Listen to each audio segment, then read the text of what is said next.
Hey there, Marina Joy here from Tween Talk. And if you've ever felt like a broken record, you know that constantly reminding your tween, just do the work already. You're not alone. This week I'm going to show you one simple shift that gets your tween to start taking ownership of when they do their work, so that you don't have to keep managing every single minute. This is going to mean less work for you and starting to put that independence onto your tween, which is what we want, right? We want them to become independent learners as part of this growing up process. But first, excuse me, a quick recap. So last week, we were all about getting organized, not just your curriculum, but your mindset.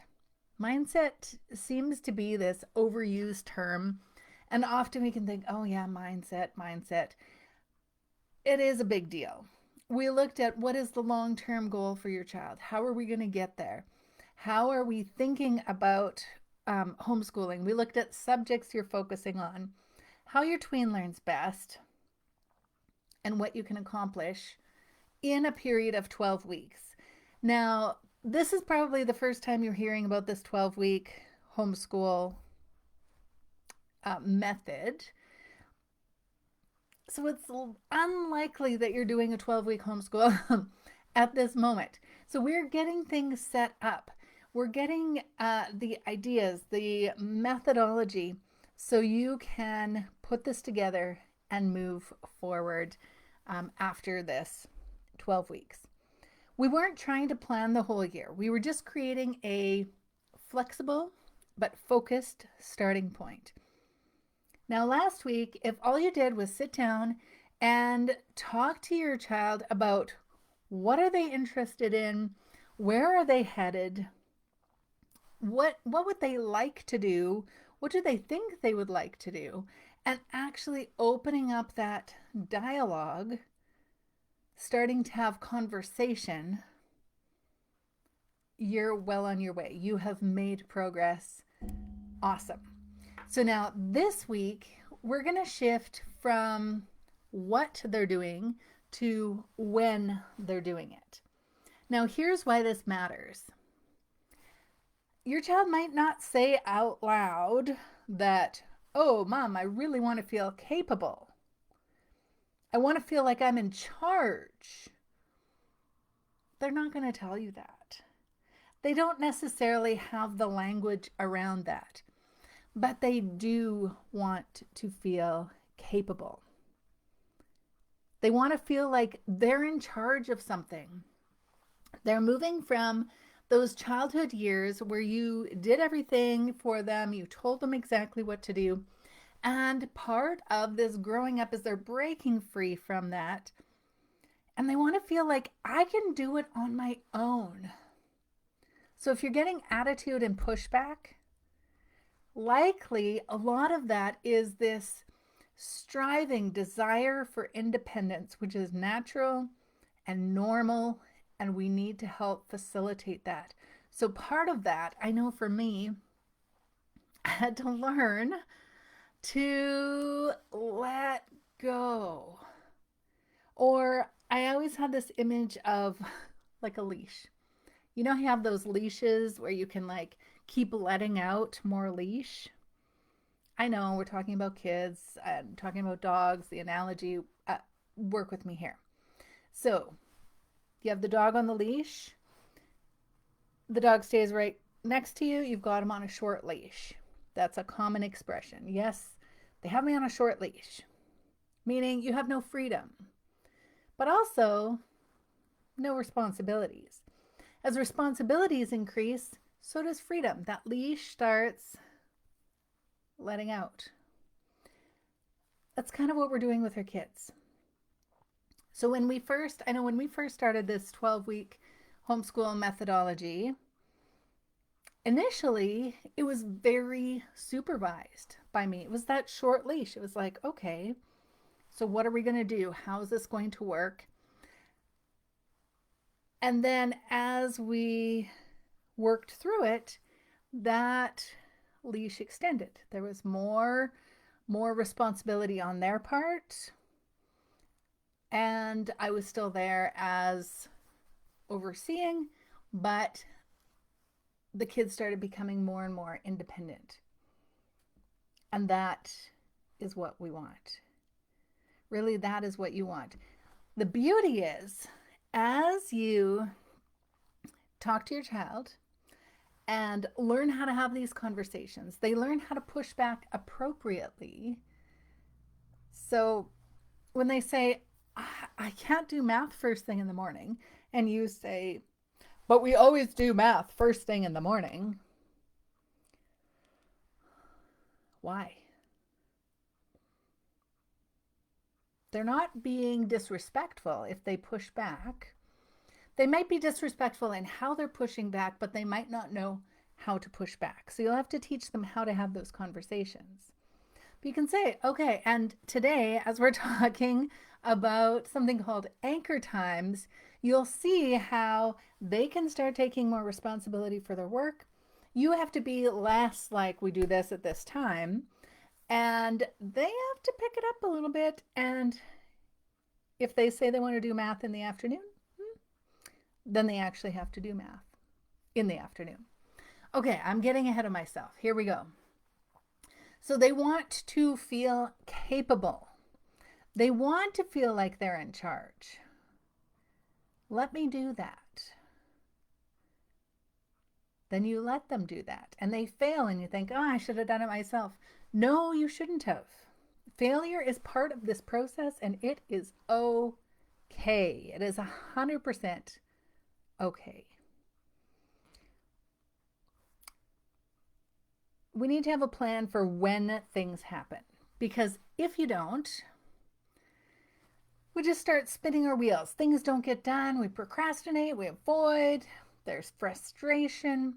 But instead of what you may have done in the past, maybe you set up a schedule, and this is when we do this, and we have our morning time together, and then we do math, and then we do reading, and whatever it is that you had, they're going to start planning their own time. So again, you need to let go a little bit. They're still going to get their stuff done, probably with less hassle, less, fighting back and forth about it. But it has to be a structure that works within your house. So we have these things called anchor times, and they are a game changer.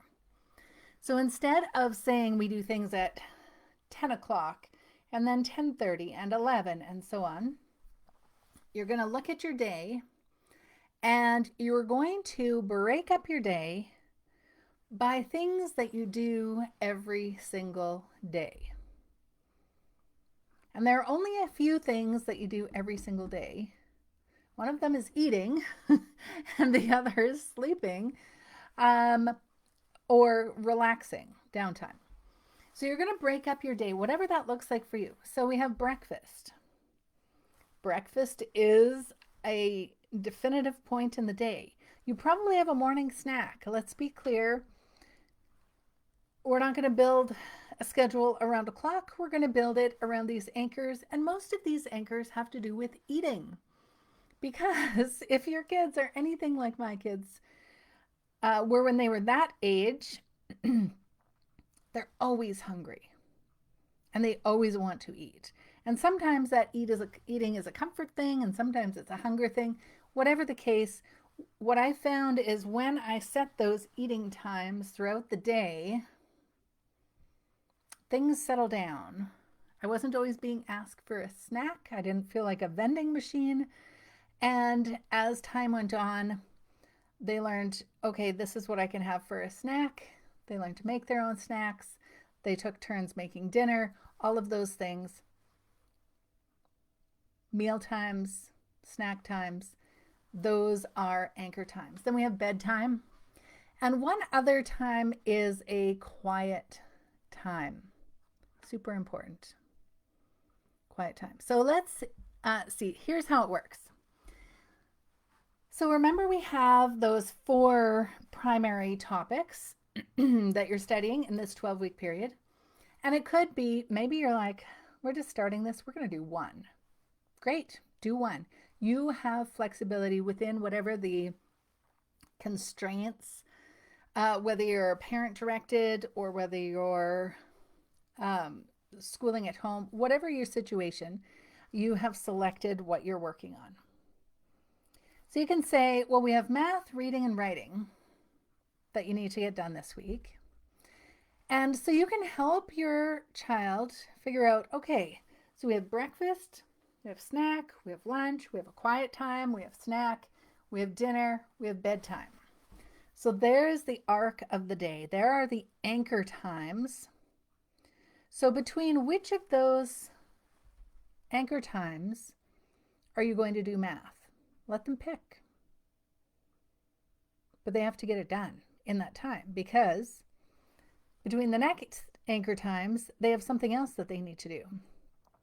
So maybe they do math before morning snack. Maybe reading happens after lunch, but before quiet time. Maybe writing gets done between snack and dinner.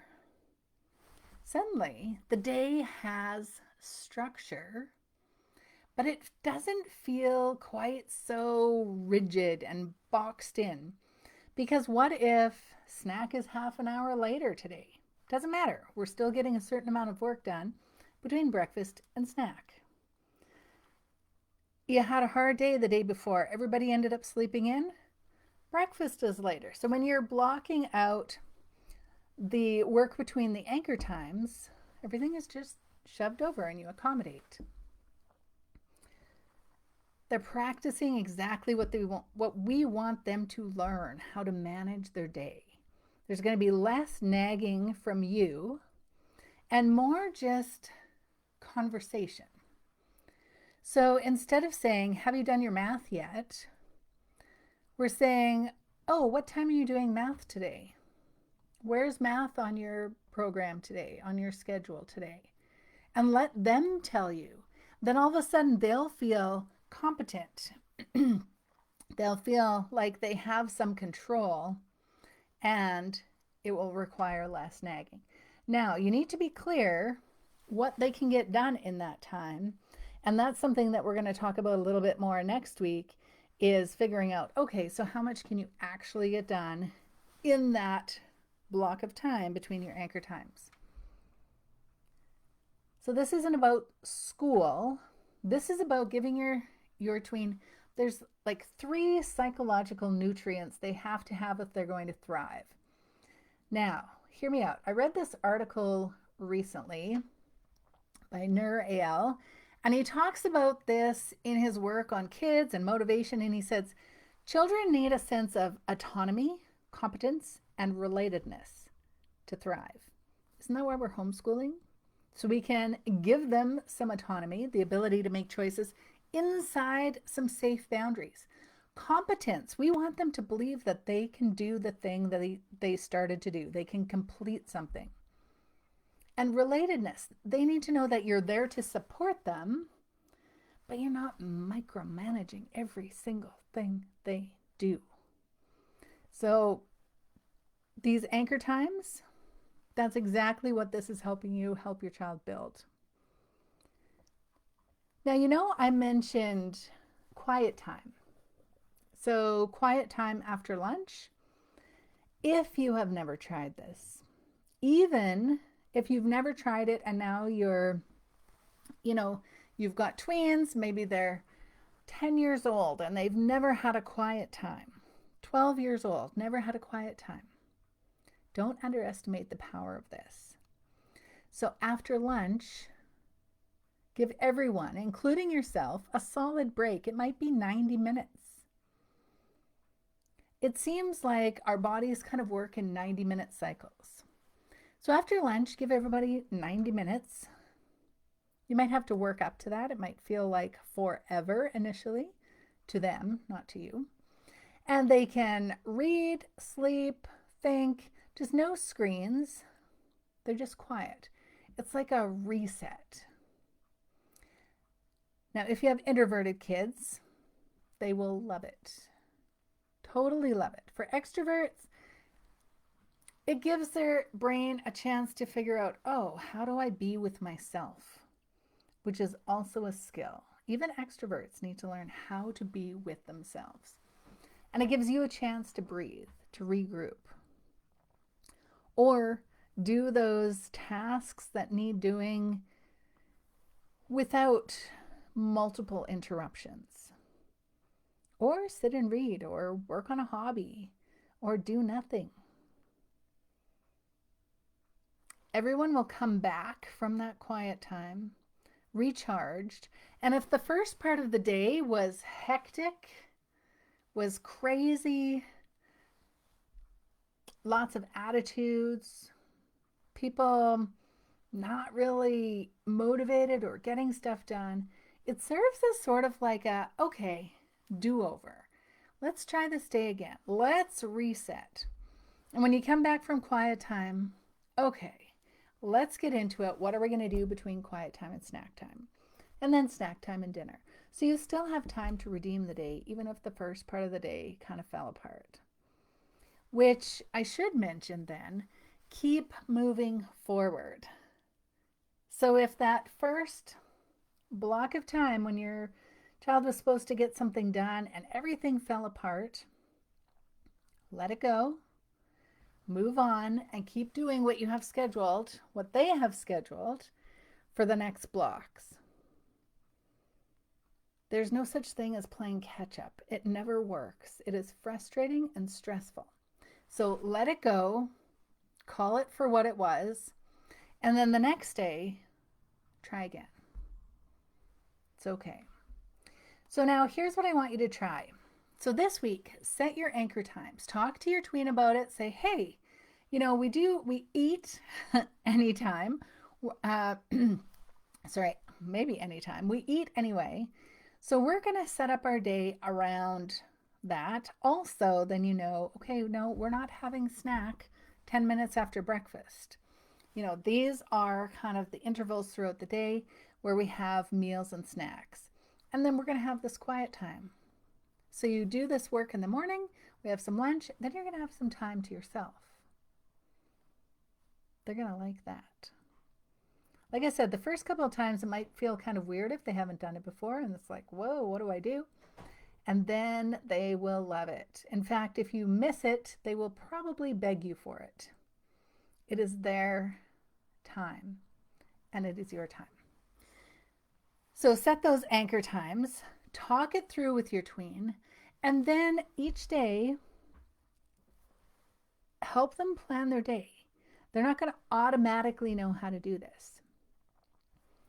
But you know what you need to get done for the week. So then you look at the day and you go, okay, we're feeling really fresh and good today. Let's see how much of this we can get done. What do you think you can get done? And it's a competition with themselves. Help them choose when to do each task, and also let them choose and then let them work that schedule. Next week we'll talk about reflecting and tweaking things and how you can help your tween do that. But by the end of the week, they'll start to feel the rhythm of, oh, okay, so there's these anchor times, I have these things that need to be done, and I get to choose when I do them. And then they'll start to see, oh, I chose that later in the day and it was awful. I'm going to do that first. And they'll start to make better choices about when to get things done. So, remember last week we talked about Spark and the Spark framework. Well, last week we set the vision. There's the S for Spark. This week we're personalizing part of that plan so it works for your child and it works in real life. And we're going to keep building from there. Now, if you have not joined the Tween Talk Facebook group yet, come on over. If you are homeschooling your tween, we are talking about that over there. You'll also get to hear how other families are applying these steps. We encourage you to contribute to the conversation there. Now, if you haven't signed up for the Homeschool Challenge Guide and the weekly email that you get with that, I will put the link in the comments That way, everything we cover each week lands right in your inbox, and it is simple and clear and ready when you are. So remember, you don't need the perfect daily plan. We just need this weekly rhythm that your tween can grow into. You're doing great. Your tween is too. You can do this. Until next time, keep talking with your tween.